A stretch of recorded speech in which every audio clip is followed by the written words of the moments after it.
Now just give me feedback that are you able to see window? Yes, sir. Okay, I'm going to start the slideshow. Okay, this is seventh lecture of our course MD1. Now till today we have seen various methods by means of which we can start the design, and also we have seen types of loading which is applied on any mechanical component. Now today we are going to see this theories of failure. Basically, while we are going to see the theories of failure, then first of all we should know what is failure. To what we are going to call it as a failure. Anyone can unmute and just give me this answer, that what is failure? What, according to you, as we have discussed so many things related to the design one subject, also we have came across with this failure also. So what the component is and how it is going to get failed. So can you just give me hint to how what is failure actually? Anyone?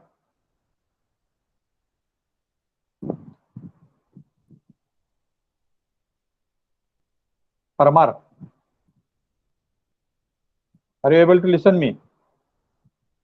Yes, sir. Okay. What is failure?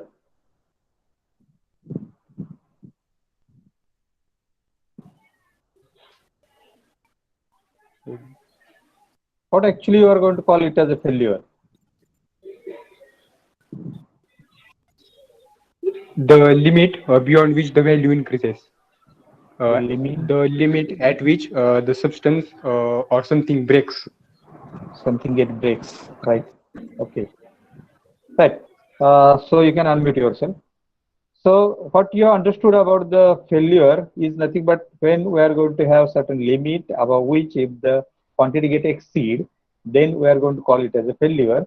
For example, if you are going to keep limit for the elongation, if suppose we are going to allow 5 millimeter elongation in drawbar or 5 millimeter elongation in certain pin, which we are going to use to join two different parts. And if that elongation exceeds than the 5 millimeter, then we are going to call it as a failure is occurring in that pin. Or we are going to decide the value of stress. If the stress is going to exceed to the decided value or design value or allowable value, then you are going to call it as a failure. So failure, when we are going to measure in actual practice, it is very difficult to find out the causes of failure. So before that, let's see what the actual failure is. Now here we have conducted a simple tensile test, which you might have conducted in metallurgy subject, or using UTM, you might have conducted this type of test, where failure is going to occur. We are going to apply load on that test specimen till it gets failed. Now, this picture shows that this material is ductile material, because in which we have seen this formation of neck is begins first, and later on this failure is going to occur. And you see this failure is occurring at 45 degree, right, to the horizontal, to the normal. If we are going to say this as a longitudinal axis, then perpendicular to that we are going to consider as a horizontal axis, okay, normal axis, which we are going to call it as. And this failure is occurred at 45 degree to the perpendicular axis, to the normal axis, okay, you can say to the longitudinal axis also.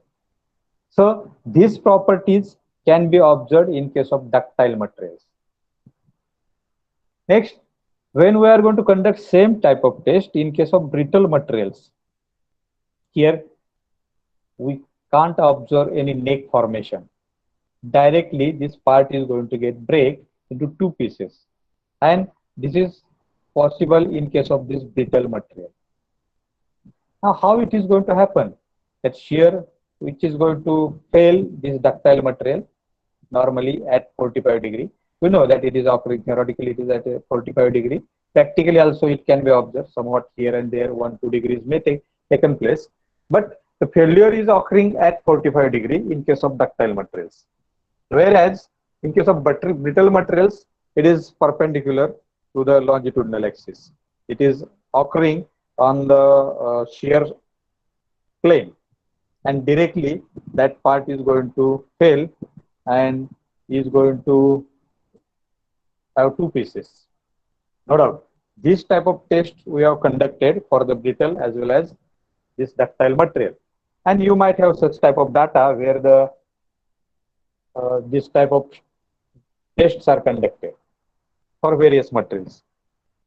Once you have conducted this test, then this data can we implement for predicting the failure of the design component or component which we are going to use in actual practice.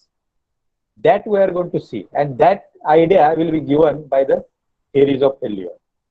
So next, when we are going to see that micro level, how the failure is going to occur in these two cases, that is in case of ductile material and in case of brittle material. So if you are going to see this plane at which the shearing is taking place, no doubt here also shearing is taking place, that's why it is possible to have two pieces. Here also these two parts are going to get into convert into two parts, okay, the single part. So it is shearing. But here the shearing which is occurring at the 45 degree in case of ductile material. These molecules are going to slide over each other, and then afterwards the failure is going to occur after exceeding of that stress. Here, same way that failure is going to occur, but they are going to separate out at the perpendicular plane. As in case of previous slide, same thing which is shown in pictorial form, we have converted it into molecular level. This is the imaginary diagram which we can see, okay, and that was the actual pictures of the failure. So in this case also, you can clearly observe that the failure for the ductile material is occurring at 45 degree because of the shear. Whereas in case of, here also I have written ductile materials only, it should be brittle material.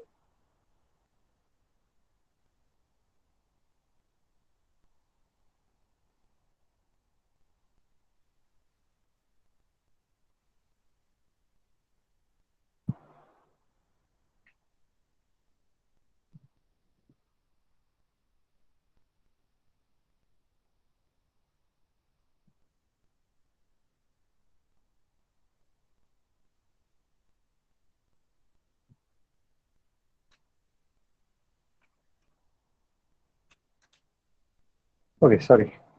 So when we are going to see it for the brittle material and for the ductile material, we are going to observe this type of failures.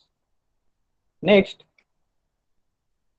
this is what the typical graph which we are going to get in case of ductile as well as in case of brittle material. By the way, anybody of you, can you just tell me, are you able to listen me? Is it clearly audible? Abhinay? Yes, sir. Yeah, okay, Kulkarni. Is it clearly audible? Yes, yes. Yes, sir. Yes, sir. Okay. So when we are going to see this failures, actual tests which we have conducted,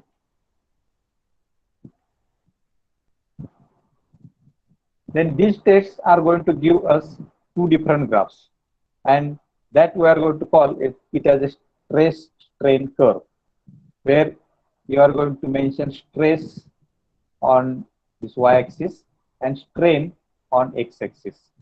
So stress is on y and strain is on x-axis. So be aware of this, because at the time of your campus interview or at the time of interview in company, just to check your basic knowledge, they are going to ask you to draw this type of graphs. Again, draw stress strain curve for ductile material and stress strain curve for the brittle material. You might have studied this in 12th standard, but this is going to help you till your end, because when we are going to working with the mechanical companies, at that time, these two graphs are very, very important, and they are going to decide everything in the mechanical design. everything which you are going to come across in mechanical engineering, because they are clearly defining two different properties of the material, and above which we don't have any material which we can use in for designing or for manufacturing of any component. They are either coming in the ductile category or they are coming in the brittle category. That's why these two graphs are very important.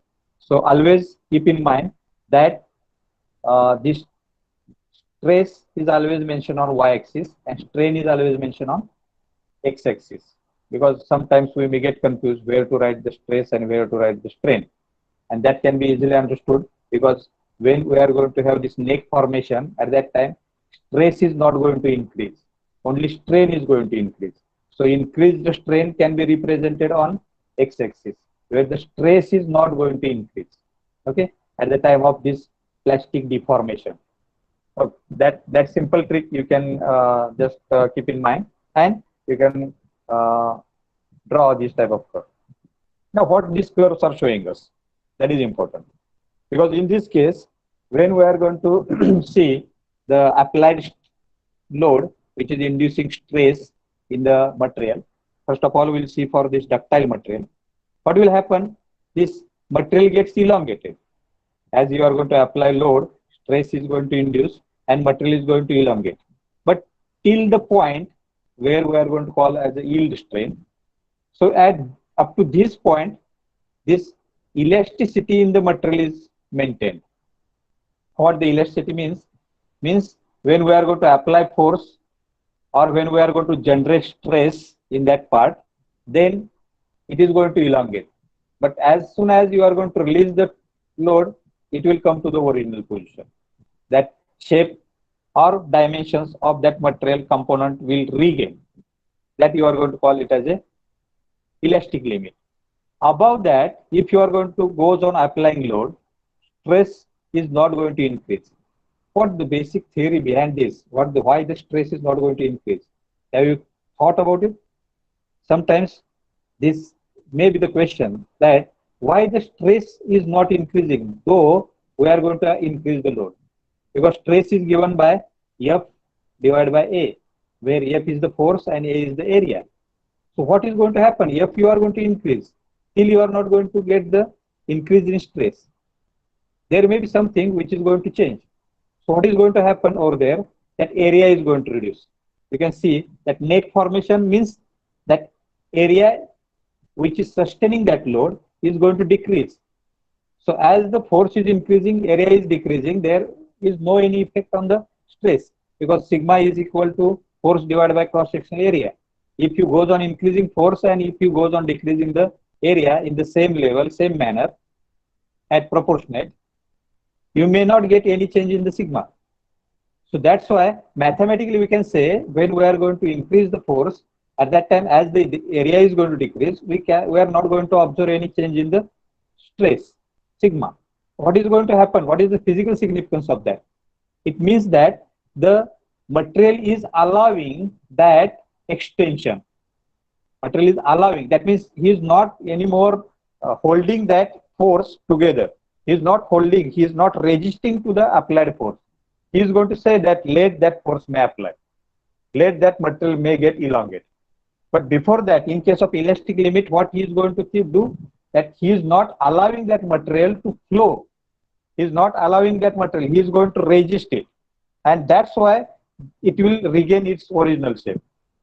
Molecules are attracting each other and they are going to maintain their shape. They are going to maintain their dimension. That's why stress is increased. But elongation is not going to increase. That elongation is not taking place. Or whatever maybe the small elongation is taking place, that is again regained because of the molecular force, attractive force. Okay. And beyond this limit, elastic limit, this material is not bothering about it. It is allowing to have the flow of that molecules. And we are entering in the plastic stage. So this is the plastic region, above which if you apply force, stress is not going to increase for this region, but the elongation is going to increase and that is permanent. That will not regain its original shape. Beyond that, again that material gets wake up and says, no, I'm not going to allow for any flow. or elongation. So stress level get increased. Is going to sustain that stress. And later on, it goes beyond of that material and hence is allowing the flow. The stress is decreasing. It means that the flow is allowed, that elongation is allowed, and material that molecules are not going to hold their hand with each other. They are going to allow to move in any direction where the force is applied, in the direction of that applied force. And later on, it goes to the beyond of that molecular force of that stress, and where the failure will get occur. That's why it gets failed. So this highest stress point you are going to call as a ultimate stress, where the failure gets occur. Now, in this case, this particular region from SYT or SY, this is yield strain, to the ultimate strain, what we are going to get? We are going to get the intimation that the total failure of this part is going to take place. Failure may take place in this case, okay? But here, at the time of this yield strength only, we are going to consider that the ductile materials are failed. But here we are going to get some intimation that the total failure may occur within certain time. So we can stop that machine, we can stop the operation, and we can replace that particular component. So this is case for the ductile material where we can get some intimation. But if you see this brittle material curve, so what is observing? We are observing in this brittle material. So here we are observing that the strain is increasing while we are increasing the stress. How the stress is increased? By application of external force. And as we are goes on increasing the force, stress level will get increased. And at this point where we are going to call as the ultimate point, failure is occurring suddenly. It is not going to give us information. It is not allowing to flow that molecules. It is not allowing to form a neck in case of that material. It is not allowing any plasticity. Just it is going to get failed. And this is very dangerous. If we are going to use brittle materials for any component, we have to take utmost care while we are designing that component. Because in case of brittle material, we are not going to get any information of failure. Getting as soon as the stress gets increased over the ultimate stress, automatically that part will get failed. And that is called a sudden failure. And this sudden failure may cost us much more than this failure of ductile material. So it is possible to have these type of materials which are used in certain applications where the critical parts are not designed. That is nothing but these brittle materials are used where the part is not much more critical and is not going to create a disaster. Is not going to create much more what we can say that failure or much more hazard to any human being or total machinery. That's why over there we are going to use this brittle material. And this type of failure which is occurring and where we are going to conduct this test, that we are going to call it as a simple tensile test. If this data is available with us, then can we implement this data which we have collected in case of simple tensile test to the predicting of failure of any material which is coming across the biaxial?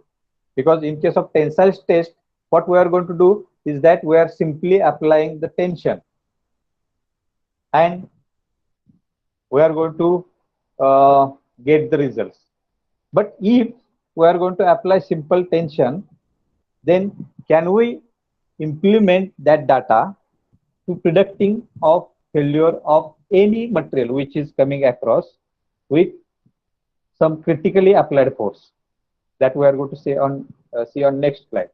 Okay, so in simple tension, all 6 quadrants reach its critical value simultaneously, okay, at a single instant, and any one of the following will cause the failure. So actual failure which is occurring in case of this simple tensile test, that may be occurred because of the principal normal stress That means that value may reach up to yield stress. Okay, that we are going to call as a sigma max. It may be sigma x or sigma y.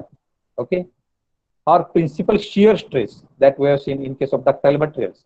That shear stress is going to increase, and we are going to calculate that shear stress by means of anyone's principal stress divided by 2. Okay, that's what we are going to say as a rough calculation that you might have studied in your previous subject. That is what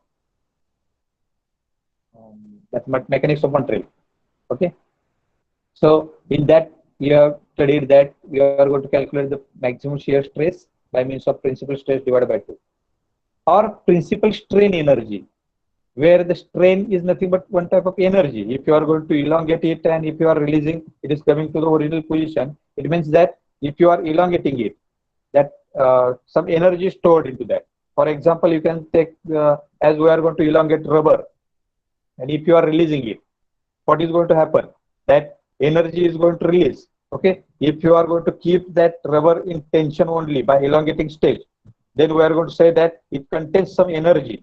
That energy is called as strain energy. Whereas another example we can take, if you are compressing any spring, compressing spring, then we are going to store some energy into that compressed spring. And as soon as you release it, that energy gets released. Or if you are going to elongate spring, then you are going to store some energy into that spring. And that energy you are going to call as a strain energy. As you are going to release it, then energy gets released. Okay, that's why it is called as a strain energy. So in that case, this strain energy at yield point may reach to its ultimate value. That storing capacity of that material, a strain energy capacity of that material get exceeds, applied strain energy get exceeds than its capacity. That's why it is called as strain energy. Or principal strain. Now, as we have seen, the stress, principal stresses are going to gives rise to the principal strain also. So this principal strain may get increased beyond its capacity, beyond its value. So that failure may take place. Or distortion of that energy may take place. Now, what is distortion? As you are going to say, in case of brittle material, directly failure is going to occur. It means that it is destroyed. So what thing is going to happen? That chalk is going to convert into 2 pieces. It means that the energy which you are going to want to store into that energy is not stored, it gets destroyed. That energy gets destroyed. So that chalk converted into 2 pieces. Till that breakage, we can apply force and we can store that energy. Force application, it means that either you can store potential energy or you can store kinetic energy, right? So you are going to store that energy.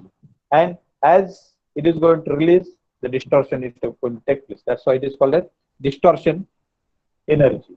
So any one of these may be cause of the failure in case of simple tensile test. And now it is very critical, it is complicated how to detect, how to predict that which one is responsible for that. And this thing only has given rise to have the theories of failure. And that's why the theories of failures has born, or how that theories of failure has come into picture because of this thing only. As we are going to predict that what is going to happen in case of failure. At that time, one is not able to predict it. So that's why theories of failures are assisting us. It doesn't mean that particular theories of failure is going to give us better idea, or particular theories of failure is exactly is going to give us the idea at which the failure is going to occur or how the failure is going to occur. In actual practice, failure may be occur in case of combination of all, but they are just going to give us a rough idea that how the failure of any material is going to occur, how the failure of any component is going to occur. And that's why we are going to see these different theories. Now, we'll take simple example, okay? How these theories of failure are born, or why these theories of failures are required, why these theories of failure are considered while we are designing any component. Now, forget about the part of examination. We are going to say that we are going to by heart that these are the 4 theories, and this is going to happen in case of first theory, second theory, third theory, and fourth theory. And later on, this calculations, you may have the formulae, mathematical formulae. You can by heart that formulae and you can write. Okay. But basically, why the theories of failures are required, or why it is necessary to study it? So that can be understood by this simple example. Suppose we are going to have one component on which we have applied this 100 megapascal as a stress, unidirectional stress. Okay. As we are going to apply this unidirectional stress, you know that the second thing, that is in perpendicular axis, the stress will get induced. Force, though you are going to apply or you are going to create in the one axis, because of the Poisson's ratio, this force or this stress is also get induced. Suppose that stress is 90 megapascal and the stress which is induced in horizontal axis is 100 megapascal. We can consider this as a principal stress or principal stresses in x and y direction. Okay, sigma 1 and sigma 2. Now this material is manufactured, or this this part is manufactured from such a material in which the allowable stress, allowable principal stress is 120 megapascal, and you are generating 100 megapascal. Here you are generating 90 megapascal. It means that that value is not exceeding than this allowable value, 120 megapascal. Whereas shear stress is allowed as a 60 megapascal. Now this can be considered as a biaxial stress. Okay, you are normally considering uniaxial, that is in one axis only, but here we are going to take example of biaxial stress. Though you are applied force in one axis only, the stress will get induced in two axes. So it is called as biaxial problem. So this biaxial problem will give rise to creating shear in that component. Now simply how you are going to calculate shear stress, that is principal stress 1 minus principal stress 2, that is maximum principal stress minus minimum principal stress divided by 2. That is going to give us shear stress. So 100 is the maximum value, 90 is the minimum value, divided by 2. This is going to give us 95 megapascal as a principal or shear stress from this principal stress 1 and principal stress 2. Are you getting? Anybody of you? Just remind me, are you there? Hello? Yes, sir. Are you getting it? Yes, sir. Yes, sir. Okay. If you have any problem, you can ask. You can unmute yourself and you can ask on that slide only. Otherwise, at the last, we'll see various problems. You can just note down which point is not understood or what is your question. Just you can note down it and you can ask after completion of lecture also. Getting? So till now, anybody is having any problem? You are free to ask. Whether you understood everything?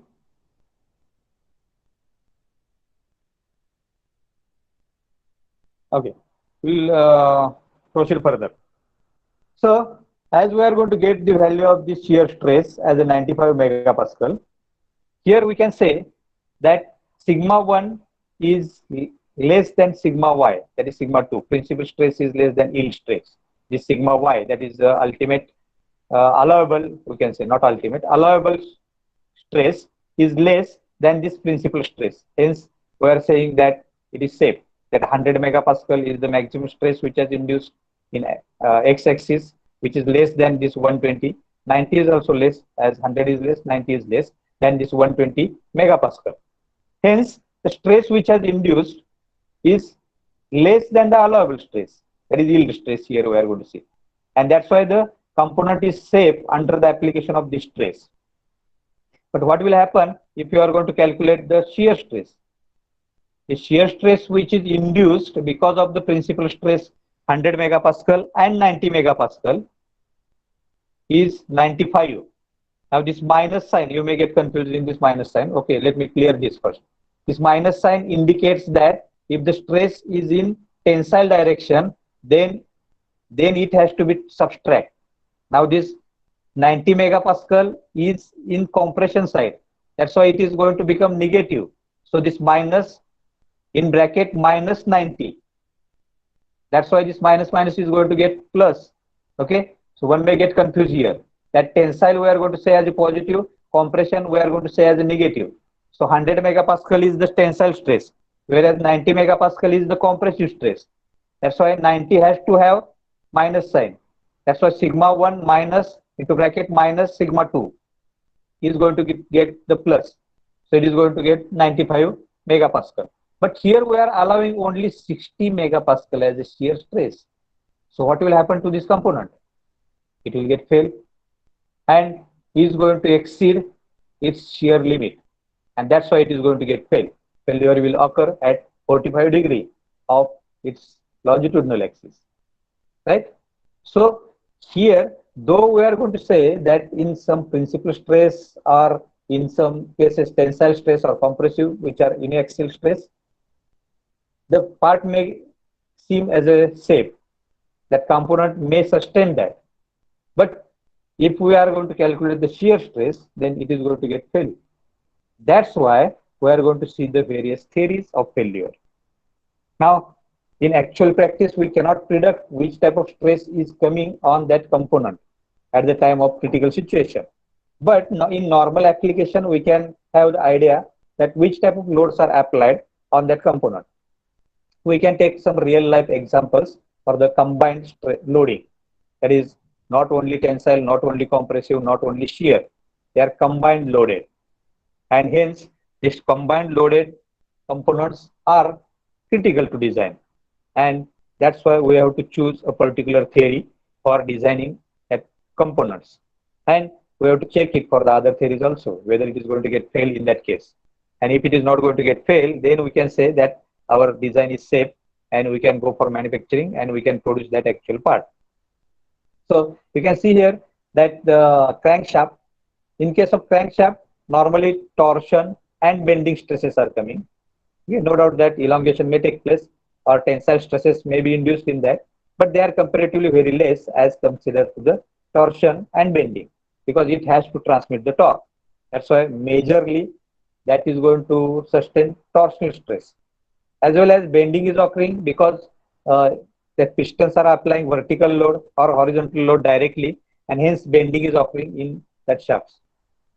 So it is undergoing for tension and bending. So it is a case of combined stress. Likewise, we can take an example of this coupling. This coupling, which is normally here you can say this vertical turbine and is connected with the generator. So this coupling is used in between. So this coupling undergoes to the tensile and direct shear stress in combination with torsional stress also, because in that case the tensile stress which is applied and shear stress which is applied because of the application of load, because of the application of the torsional stress, it is undergoing for the combined stresses. Likewise, we can take an example of connecting rod. This connecting rod is sustaining side thrust from cylinders or cylinder wall and force due to piston. That piston is applying force and it is going to create compression, as well as side thrust is coming from the cylinder wall and is going to sustain, is going to create bending or shear in this connecting rod. So it is going to become a case of combined stress. Likewise, we can take example of this lift jack. Now this lifting jack normally which we are using in case of various machineries, hoopers, various earth moving materials, machineries. Okay, so this lifting jack undergoes to the thrust. That means the thrust which is coming on it, that upper direct load which is coming on it, and torsion because it is going to, screw is going to rotate and is going to lift that load, so that it is coming across with the torsional stress also. So this is again going to be, no doubt that again some other type of shear stress may come, then bending stress may come, okay, as per the situation where that jacks are used. But normally when we are going to see that jacks, application of jacks, which is going to give us idea that thrust and torsional stresses are induced. Then we can take an example of propeller shaft. In case of propeller shaft also, no doubt that thrust is occurring. Okay, that is, it is going to create compression. Then axial thrust, that is why it is written as axial load. And bending load, because of the application of this, what we can say, component of force. Okay. Then torsion, it is going to rotate. That's why torsional stress is also coming on this propeller shaft. Now, these are some of the examples where we are going to say that the combined loading is occurring, and hence they are undergoing for the combined stress. Now, which stress or which load may get exceed beyond its limit and where the failure may get occur, that has to be predicted. That has to be find out, and that is done by means of this design subject or design course. So, good designer is who is going to apply his mind. Good designer is who is going to predict what is going to happen when this part is coming across such type of loading, and he is going to provide solution for that. No doubt that if the accident is going to happen, that is not the case where the designer is going to uh, implement his mind. In that case, which stress may get induced or which type of loading may take place in that component is not predicted. Okay, but beyond that, again, we can have such type of reduction, and we can design that part, we can consider it into design, but it increases cost of that product, and always it is not possible to have that particular cost for any component. Okay, here let me tell you one example. We are using uh, Maruti 800 as a car also, and Jaguar as a car, or Mercedes Benz as a car. What is the difference between that? Maruti 800 costing to the 3 lakh rupees, whereas Mercedes Benz is costing to the 50 lakh rupees. But you can compare the safety between that two cars. In case of Maruti 800, what is the level of safety? And in case of Mercedes Benz, what is the level of safety? In case of Mercedes Benz, the designer has considered every possible type of load which is coming on that car, and he has made that particular car as a safe car, because in case of Mercedes Benz, we are getting maximum safety, whereas in case of Maruti 800, you know that how much safety we are having in that car. But they are, both are automobiles, both are cars that can be used for the transportation purpose, not transportation, we can say, for the traveling. Okay, not public, individual transportation, but we can check the safety level. That's why when designer is going to design any component, at that time you have to consider, or that designer has to consider, how much safety you want in that component, and according to that, definitely cost will get increased.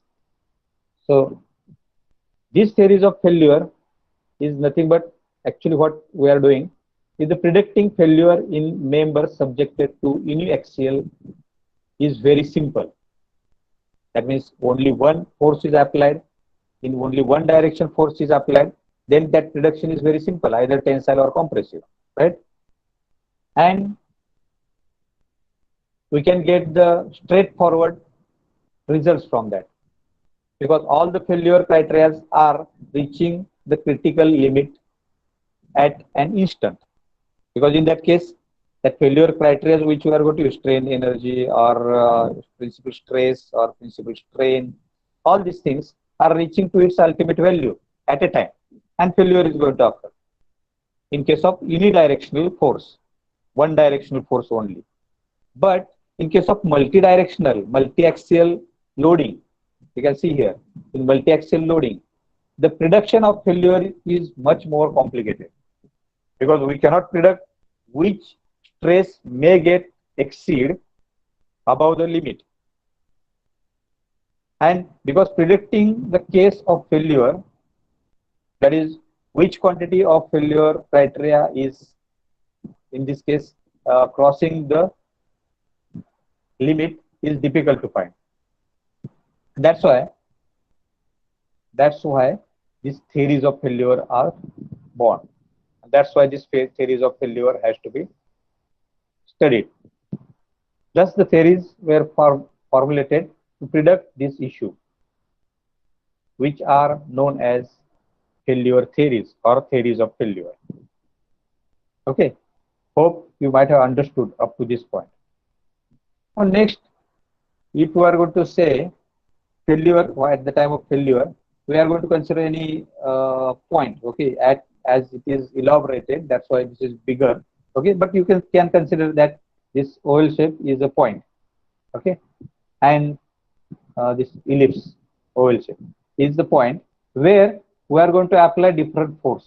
That F1 is applied in this direction, F2 is applied in this direction, F3 in this direction, F4 is coming in this direction, and F5 is coming in this direction. Now, this is going to become case of multiple forces. It is not a case of uniaxial force. This is multi-axial force, right? So, in this case, the stress which is induced in different directions are different, because this F1 will have different value, F2 will have different value, F3 will have different value, F4 and F5 will have different values. So while we are calculating stress, at that time, in the direction of F1, stress may be different. In the direction of F3, stress may be different. So stress which are induced in this point are different in different directions, at different location too. But strength of this point is same in all directions. Are you getting me? Means that it is sustaining the same amount of stress, whether you are applying force in X direction or you are applying force in Y direction, but they are sustaining same amount of force. That material is going to sustain same amount of force. Okay, if you are going to consider different force, but its strength is same, that material has the same strength, it is not going to increase in some cases. Getting me? But in some applications, like already I told you, in case of RCC, they are more capable to take the tensile, but it is a material property, compressive stress, whereas tensile stress, which is sustained by the RCC material, is very less. But as compared to that, they are sustaining more compressive stress, but it is a material property. Okay, strain in the compression is higher than the tensile, but in the application of multiple forces, the strength of this point is same, and is going to create the failure. And that's why failure theories are generated, are used. Generated only to predict the failure of that material, of that component. So which are the theories of failure we are going to see? First is very simple theory, that is maximum principle or normal stress theory. That is nothing but when the force is applied in any direction, multiple direction force is applied, then also the failure is going to take place only because of the principal stress or normal stress, which is exceeding than the limit. It is going beyond the limit which we have put for the design, or which is within the limit, elastic limit of that material. And that's why failure is going to occur. Then second theory is maximum shear stress theory, where we are going to consider that the shearing is occurring, as we have seen in ductile materials. Failure is going to take place because of the shearing, though you are applying tensile load. That is not case for the brittle material. Okay, so shearing is taking place, that maximum shear stress is generated, and it is crossing the allowable limit, as we have seen one example also, that 60 megapascal is allowed shear stress, whereas generated shear stress is 95 megapascal, and which is going to fail that component in shearing. So that theory shows us that the failure is going to occur because of the maximum shear stress. Then maximum principal strain theory. That is nothing but the failure is occurring because of the strain only, not because of stress, not because of shear. It is occurring because of the strain which is exceeding allowable than the allowable strain. So it is failure is going to occur. Okay. Next, maximum strain energy theory. As already I told you that storing that energy means it is a strain. which you are going to store in that material. Like we have taken an example of spring or rubber, where we are going to store that energy. And that is stored because of the elongation, because of the strain which you are going to create in that material. Right? So that is called as strain energy theory. And last one is the maximum distortion energy theory. That is nothing but every direction that whatever may be the strain which is or strength of that material is available, that gets destroyed, and hence the failure is going to occur. Normally, when we are going to see these theories, then they can be implemented for an application which is going to become more critical. That is first theory, where we can design or where we can implement the parts which are not much more important.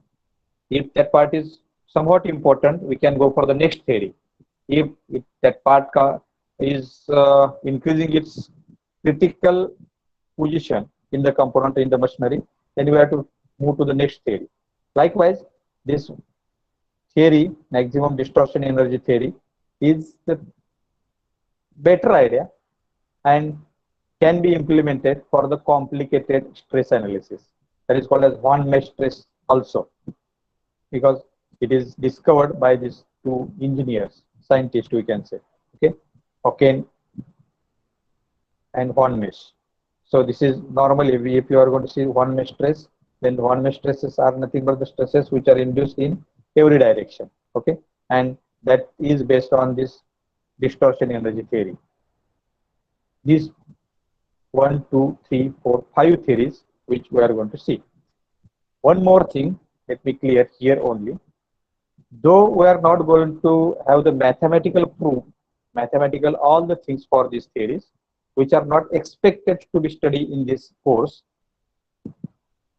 here we are only introducing these theories, okay, and just we are going to see what these theories are, on which things that theories are based, that we are going to see. In details, if you want to see these theories, then this course is not sufficient for that. You can go to the other courses where these theories are studied in depth, and each one theory can be give us better idea what actually is going to happen at the molecular level, and what is going to happen to the stress as well as strain, and how that calculations are done, how the formulas are generated, that you can see in the other courses. But here in this course, we are going to just introduce these theories. Out of that, let's go to the first theory. Before that, yes, we are crossing time. So first, this theory we'll see to the next lecture. Now, just what I have to do is that we have to take presenting, and let me take presenting first. Before that, do you have any question? Okay, this 2-3 minutes we will provide for the question answering. So anybody of you can unmute and just ask question. Any query?